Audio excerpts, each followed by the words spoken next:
नमस्कार, UP live देख रहे हैं आप। मैं हूं आपके साथ आयुष पाल। महाराष्ट्र के बारामती के पास एनसीपी नेता और डिप्टी सीएम अजीत पवार की निजी विमान दुर्घटना में मौत हो गई है। हादसा प्लेन की लैंडिंग के दौरान हुआ है, जिसमें अजीत पवार समेत विमान में सवार सभी लोगों की जान चली गई है। महाराष्ट्र की राजनीति में एक अहम किरदार थे अजीत पवार। इसी को लेकर के ये रिपोर्ट देखिए।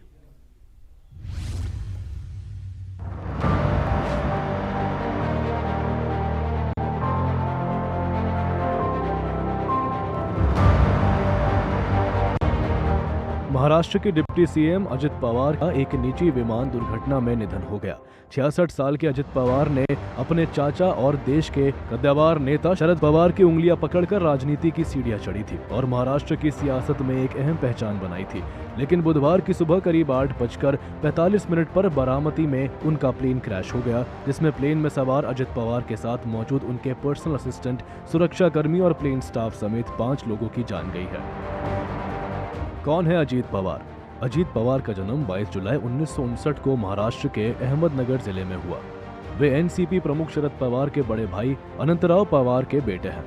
उनके पिता वी शांताराम के राजकमल स्टूडियो में काम करते थे। अपने चाचा शरद पवार के राजनीतिक नक्शे कदम पर चलते हुए राजनीति में प्रवेश किया। जनता और समर्थकों के बीच वह दादा के नाम से लोकप्रिय है। प्रारंभिक शिक्षा देओली प्रवर से की और माध्यमिक शिक्षा महाराष्ट्र शिक्षा बोर्ड से पूरी की। सियासत के बेताज बादशाह कहे जाने वाले अजीत पवार अपनी राजनीतिक कौशल के जरिए पार्टी को महाराष्ट्र में मजबूत बनाया।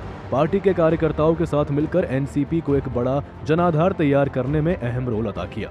लेकिन 2022 में शरद पवार से अलग अपनी राजनीतिक लकीर खींची और बीजेपी के साथ मिलकर सरकार बनाई। अजीत पवार के राजनीतिक सफर की बात करें तो अजीत पवार का राजनीतिक सफर। अजीत पवार ने राजनीति की शुरुआत 1982 में की, जब वे मात्र 20 साल के थे। उन्होंने सबसे पहले एक चीनी सहकारी संस्था का चुनाव लड़ा। 1991 में पुणे जिला सहकारी बैंक के अध्यक्ष बने। 16 साल तक इस पद पर रहे। 1991 में बारामती से लोकसभा के लिए चुने गए, लेकिन अपने चाचा शरद पवार के लिए सीट छोड़ दी। 1991 में महाराष्ट्र विधानसभा के लिए चुने गए। 1992-1993 में कृषि और बिजली राज्य मंत्री बने। साल 1995, 1999, 2004, 2009 और 2014 में बारामती निर्वाचन क्षेत्र से वे लगातार जीतते रहे। उन्होंने कृषि, बागवानी, बिजली और जल संसाधन मंत्री जैसे महत्वपूर्ण पदों पर काम किया। जल संसाधन मंत्री के रूप में उन्होंने कृष्णा घाटी और कोंकण सिंचाई परियोजनाओं की जिम्मेदारी संभाली। अजीत पवार के निधन से पूरे राजनीतिक जगत में शोक की लहर दौड़ गई है। राष्ट्रीय और प्रादेशिक नेताओं की शोक संवेदनाएं लगातार आ रही है। बहरहाल एक बात तो तय है कि महाराष्ट्र के राजनीति में अजीत पवार की भरपाई हो पाना मुश्किल है। ब्यूरो रिपोर्ट, सूर्य समाचार।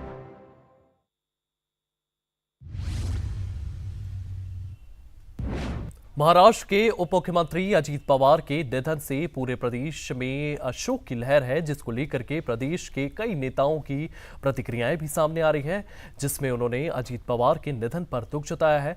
नेताओं की ओर से क्या कुछ बयान इस पूरे हादसे के बाद सामने आ रहे हैं, देखते हैं।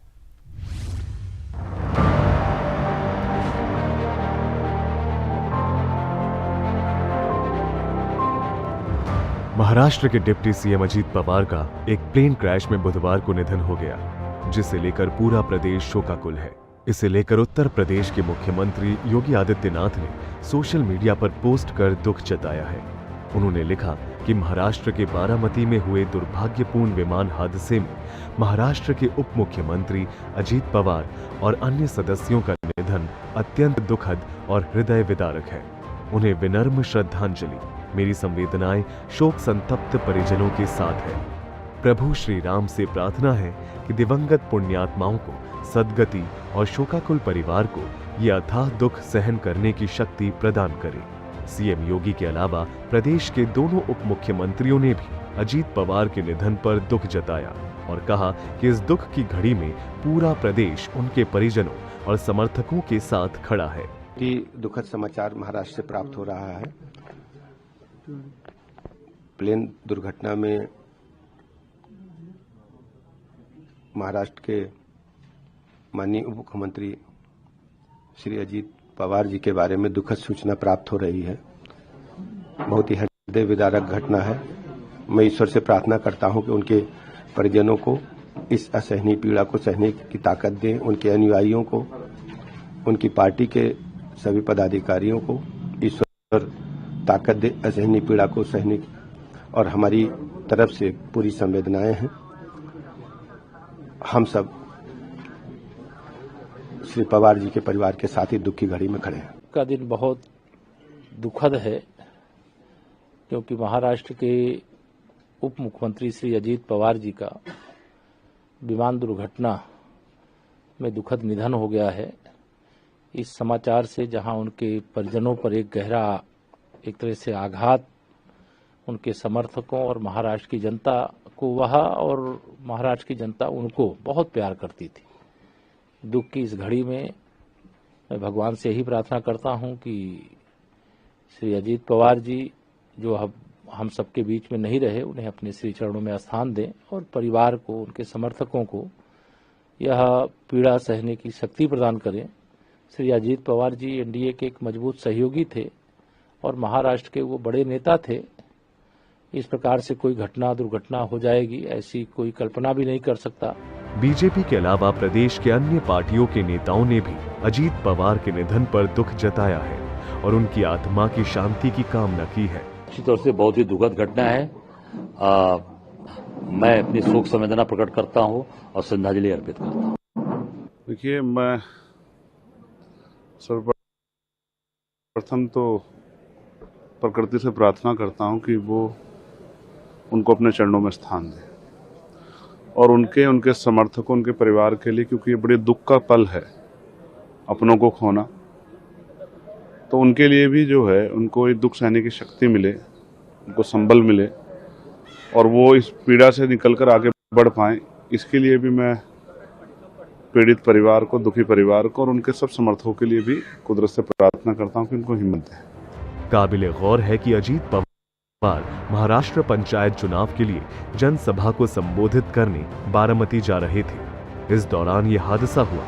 हादसे में अजीत पवार के सुरक्षाकर्मी, 2 पायलट और एक महिला क्रू मेंबर समेत 5 लोगों की जान गई। ये बेहद दुखद है। ब्यूरो रिपोर्ट, सूर्या समाचार।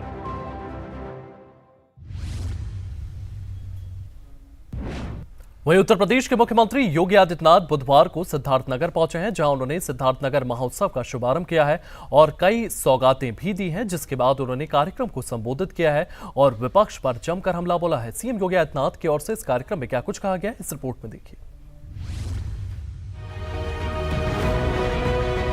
उत्तर प्रदेश के सिद्धार्थनगर में महोत्सव का आगाज हो गया है, जिसका शुभारंभ मुख्यमंत्री योगी आदित्यनाथ ने किया, जिन्होंने इस अवसर पर तकरीबन 1,51,000 करोड़ से अधिक की परियोजनाओं का शिलान्यास और लोकार्पण किया।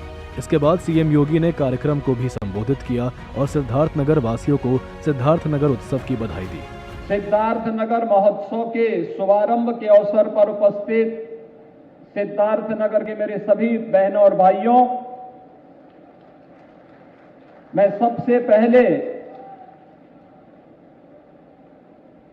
विश्व मानवता के लिए करुणा और मैत्री का संदेश देने वाले भगवान बुद्ध की इस पावन धरा को कोटि कोटि नमन करता हूं और आप सभी को सिद्धार्थनगर महोत्सव के शुभारंभ के अवसर पर पूरे सिद्धार्थनगर जनपद वासियों को, यहां के माननीय जनप्रतिनिधियों को हृदय से बधाई देता हूं। इस दौरान उन्होंने इशारों ही इशारों में विपक्ष पर भी निशाना साधा और डबल इंजन की सरकार में प्रदेश के विकास की बात कही। उन्होंने कहा कि जनता की शक्ति का इस्तेमाल जनता के हित में ही करना चाहिए, जिससे प्रदेश का विकास होगा। बीमार मानसिकता के लोगों ने जनपद सिद्धार्थनगर को, पूर्वी उत्तर प्रदेश को बीमार बना दिया था, मच्छर और माफिया के आगोश में ला दिया था।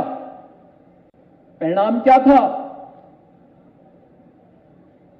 इंसेफ्लाइटिस से गरीब मरता था, दलित बच्चे दम तोड़ते थे, अल्पसंख्यक समुदाय के बच्चे, अति पिछड़ी जाति के बच्चे दम तोड़ते थे।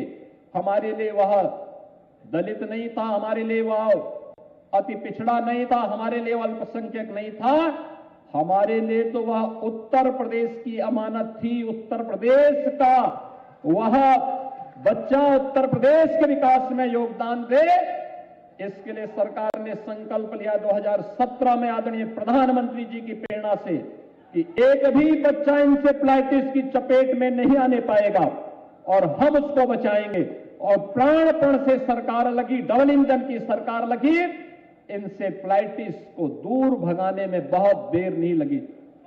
दशकों की बीमारी कुछ ही वर्षों में समाप्त कर दी गई। कार्यक्रम को संबोधित करते हुए सीएम योगी ने इंसेफ्लाइटिस का भी जिक्र किया, जिससे प्रदेश के अधिकतर बच्चे संक्रमित थे। लेकिन प्रदेश में सरकार आने के बाद सीएम योगी के नेतृत्व में उस बीमारी से प्रदेशवासियों को नहीं मिल सका, जिससे उनका नौनिहाल सुरक्षित हो सका। आप मनरेगा में ये पहले कच्चम ही कर सकते थे, पक्के कार्य की गुंजाइश नहीं थी। 100 दिन की केवल रोजगार की गारंटी थी, वह भी मिल गया तो अब 125 दिन की रोजगार की गारंटी नहीं मिलेगी तो नहीं देगा। अगर रोजगार मांगने पर तो उसमें उसको मुआवजा देना होगा, यानी ग्राम पंचायत मुआवजा देगी जो नौजवान या जो व्यक्ति कार्य अपने लिए मांगेगा। और अब पक्का कार्य भी आप कर सकते हैं। यह है विकसित भारत जी राम जी की नई योजना, जो रोजगार की एक नई गारंटी आपको देने जा रही है। इस दौरान उन्होंने जी राम जी बिल की भी चर्चा की और बताया कि किस प्रकार इस योजना से युवाओं को लाभ मिलेगा और वे प्रदेश के विकास में अपना अहम योगदान दे सकेंगे। गौरतलब है कि प्रदेश में आगामी कुछ ही महीनों में चुनाव होने हैं। इसे लेकर तमाम पार्टियां मैदान में हैं, जिसे लेकर बीजेपी भी लगातार तैयारियों में जुटी हुई है। अब देखना यह है कि इस चुनाव में प्रदेश की जनता किसे अपना आशीर्वाद देती है। ब्यूरो रिपोर्ट, सूर्य समाचार।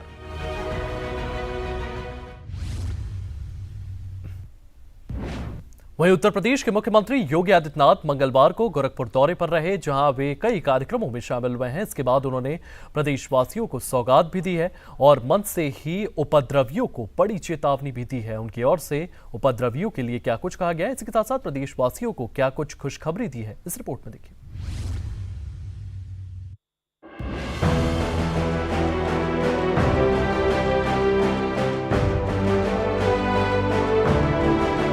उत्तर प्रदेश के मुख्यमंत्री योगी आदित्यनाथ मंगलवार को गोरखपुर दौरे पर रहे, जहां वे जनता दर्शन कार्यक्रम में शामिल हुए और मौके पर ही कई समस्याओं का समाधान किया। इसके बाद वे एक गौशाला पहुंचे, जहां उन्होंने गायों को अपने हाथों से गुड़ खिलाया और एक कार्यक्रम में शामिल हुए, जिसमें शामिल होकर उन्होंने प्रदेशवासियों को 248 करोड़ से अधिक की सौगात दी। इसके बाद उन्होंने कार्यक्रम को संबोधित किया और तोहफे की जानकारी दी। गोरखपुर महानगर जनपद से इस मार्ग का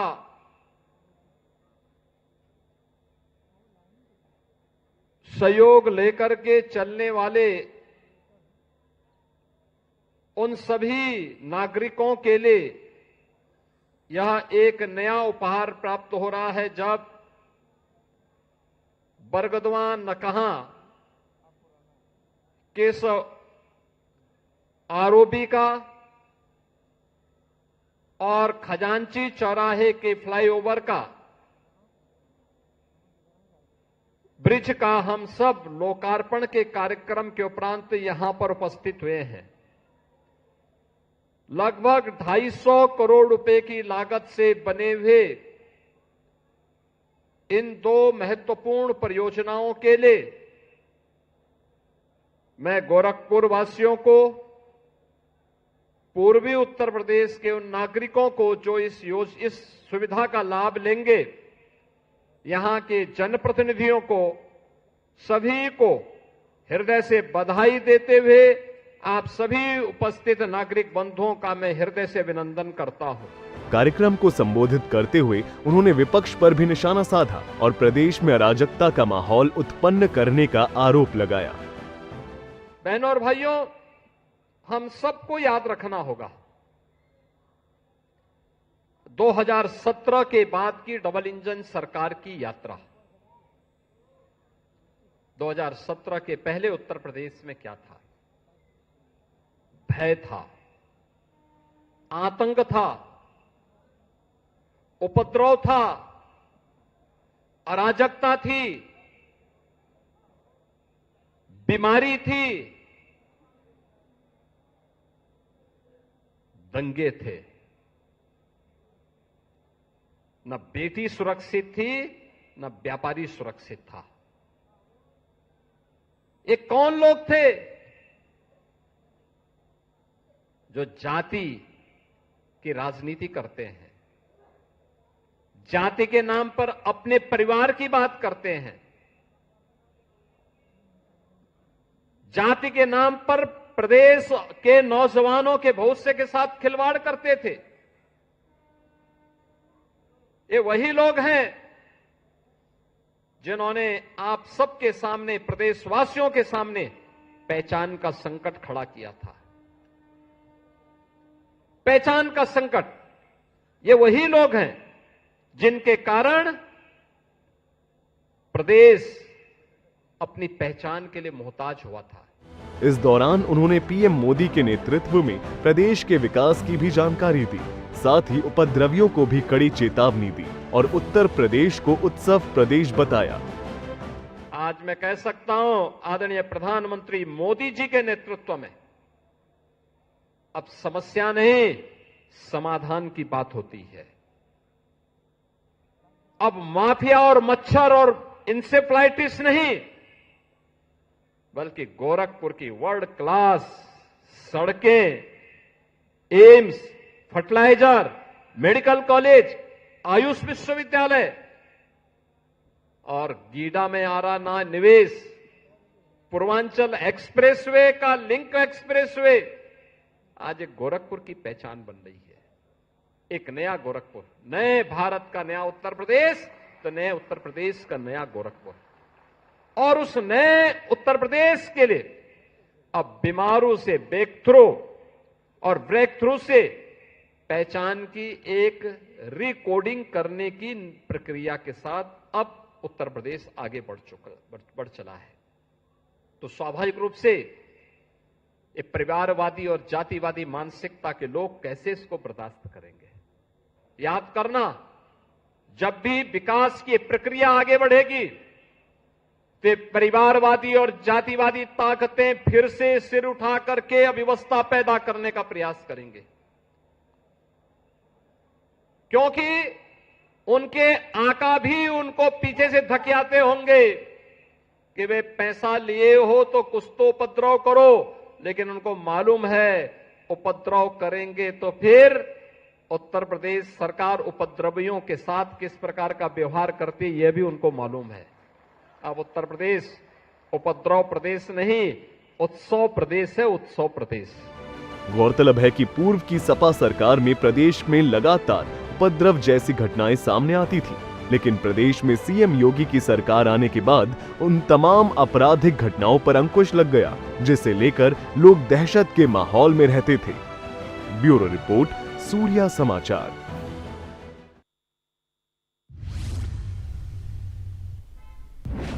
इसी बीच अयोध्या से एक और खबर सामने आई है, जहां पर फर्जी जमानत पत्र मामले में पुलिस का एक्शन देखने को मिला है। 5 आरोपियों को पुलिस ने गिरफ्तार किया है। शिकायत के आधार पर पुलिस ने यह कार्रवाई की है। बड़े फर्जी रैकेट का खुलासा यहां पर हुआ है। तो 5 आरोपियों को पुलिस ने गिरफ्तार किया गया है। ये पूरा के पूरा मामला सामने आता है। उसके बाद से पुलिस की ओर से यह कार्रवाई की गई है। 5 आरोपियों को पुलिस ने गिरफ्तार किया गया है। शिकायत के आधार पर पुलिस ने यह कार्यवाही की है। आपको बता दें, बड़े फर्जी रैकेट का खुलासा यहां पर हुआ है।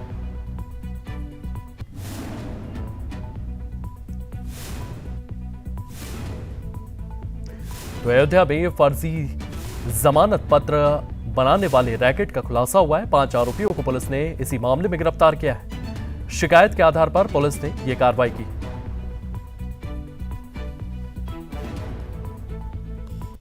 जनपद अयोध्या के थाना पूरा कलंदर में एक अभियोग पंजीकृत हुआ था, जिसमें कि एक गैंग जो कि अपराधियों की, अभियुक्तों की माननीय न्यायालय से फर्जी परिपत्रों के आधार पर या फर्जी परिपत्र प्रस्तुत कर उनकी बेल करवाता था, इस बारे में जानकारी हुई थी। सीओ अयोध्या द्वारा इसमें जांच की गई थी, जिसके उपरांत एक मुकदमा पंजीकृत किया गया था। आज उसी के संबंधित 5 अभियुक्तों को गिरफ्तार किया गया है।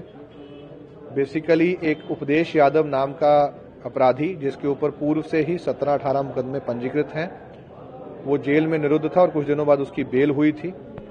ये उपदेश यादव यहाँ पर जो एक गैंगस्टर एक्ट में निरुद्ध राजा मान सिंह का जो गिरोह है उसका ही सदस्य है। इसकी बेल जांच में ये जानकारी हुई कि फर्जी जमानतदारों के परिपत्रों पर हुई है, जो कि तस्दीक संबंधित थाना जो कि जनपद बस्ती में हरैया थाना है वहां से होना चाहिए था, तहसील हरैया से होना चाहिए था, वहां के प्रधान से होना चाहिए था। ना तो ये कागज वहां पर पहुंचे और ना ही उनकी तस्दीक संबंधित थाने, तहसील और प्रधान द्वारा की गई। अभियुक्तों द्वारा इसके फर्जी परिपत्र बिना प्रक्रिया अपनाए हुए तैयार करके माननीय न्यायालय में प्रस्तुत किए गए, जिसके आधार पर बेल हुई। इन 5 को अरेस्ट करके जेल भेजा जा रहा है। इनके पास से 100 से भी ज्यादा अधिकारियों की और कार्यालयों की स्टैंप मिली हैं। माननीय न्यायालय से निर्गत परिपत्र जो कि प्राइवेट हाथों में नहीं होने चाहिए वो मिले हैं। कई लिफाफे मिले हैं। एक रजिस्टर भी मिले हैं इनके पास से, जिसमें पूरा इनके द्वारा रिकॉर्ड रखा जाता था। इस संबंध में जनपद अयोध्या के सभी थाना प्रभारियों को, सभी गस्टेड ऑफिसर्स को निर्देशित किया जा रहा है कि अपने यहाँ इस चीज को चेक करें कि उनके यहाँ जो भी बेल अभियुक्तों की हुई हैं, क्या वो प्रक्रिया अपनाते हुए हुई हैं या फर्जी परिपत्रों पे हुई हैं।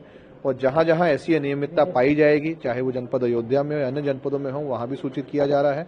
तो फिर इस संबंध में भी आगे चल के अभियोग पंजीकृत किए जाएंगे। इस संबंध में माननीय न्यायालय को भी एक विस्तृत रिपोर्ट भेजी जा रही है, ताकि वहां पर भी इस चीज का संज्ञान लेते हुए उचित कार्रवाई की जा सके।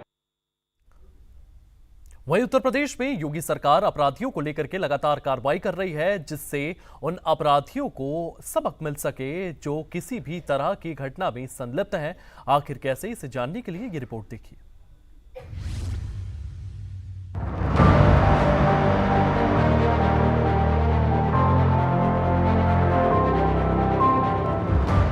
उत्तर प्रदेश में योगी सरकार का लंगड़ा ऑपरेशन लगातार जारी है, जिसके तहत एक बार फिर यूपी पुलिस ने बड़ी कार्रवाई करते हुए 2 अन्य जगहों से इनामी बदमाश को गिरफ्तार किया है, जो पुलिस की पकड़ से बचने के लिए लगातार फरार चल रहे थे। पहला मामला गाजियाबाद से है, जहां पुलिस कमिश्नरेट गाजियाबाद की स्वैत टीम और अपराध शाखा ने संयुक्त कार्रवाई करते हुए एक शातिर लुटेरे को पुलिस मुठभेड़ के बाद गिरफ्तार किया है। ये मुठभेड़ थाना सिहानी गेट क्षेत्र के हमदर्द चौराहे के पास हुई, जहां पुलिस ने मुखबिर की सूचना पर कार्रवाई की। तो मुखबिर द्वारा सूचना प्राप्त हुई कि कुछ वांछित लुटेरे एक लाल स्विफ्ट गाड़ी से सिहानी गेट क्षेत्र में घूम रहे हैं। इस जानकारी पर तत्काल थाना सिहानी गेट व अपराध शाखा स्वाट टीम ने हमदर्द चौराहे पर चेकिंग लगाई और जब एक लाल गाड़ी आती दिखी मेरठ तिराहे की तरफ से लोहिया नगर चौकी क्षेत्र में, तो उसे रोकने का इशारा किया। रुकने के बजाय उन दोनों गाड़ी को तेज भगाया। वह एक पेड़ से लड़कर गाड़ी अनियंत्रित होगी और एक पेड़ से